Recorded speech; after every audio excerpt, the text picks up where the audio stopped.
Congaree Riverfront in Columbia has become a gem in the state of South Carolina in the last 2 decades. Its scenic views and rich history have attracted visitors, eco-tourists, and investors alike. Those views will be obstructed in the coming years by a stone coffer dam that will snake nearly a mile downstream between the Gervais and Blossom Street bridges. The dam, constructed by SCANA will split the river in two at the heart of the city. SCANA's $18.5 million project is being considered by state and federal environmental regulators after Bill Thomas, a kayak instructor from Columbia, South Carolina, discovered the black, gooey substance on the bottom of the river.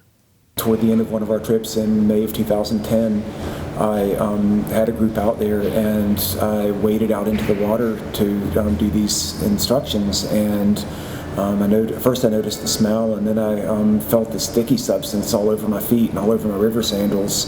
And when I got out of the water, I could see that there was a lot of just this gooey black gunk, the smelly substance all over my feet. It smelled strongly of petroleum. The tar came from a power plant that closed in 1954, before there were national pollution standards. SCANA estimates that there is 40,000 tons of tar in the river today.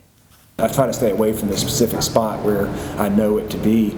We'll go maybe 30 or 40 feet downstream of it, or somewhere else if we can, but in that general area where the water's still warm. But like I said, frequently when I'm down there, I still see splotches of oil or gasoline or petroleum substance at the surface, and the smell is still pretty obvious at times.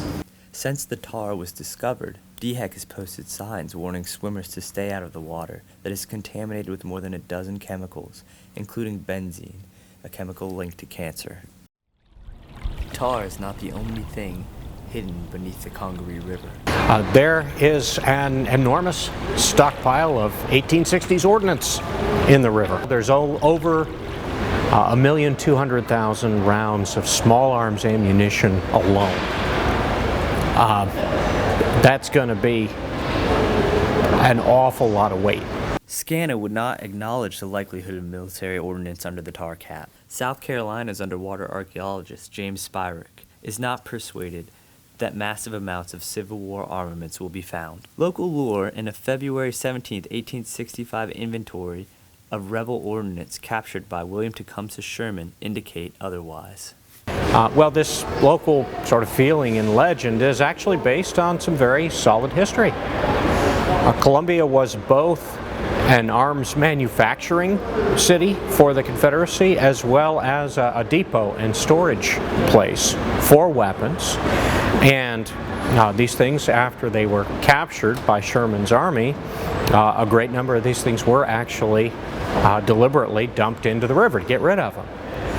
These would be armaments that would not be available to the Confederacy during the final few big battles which were still to come.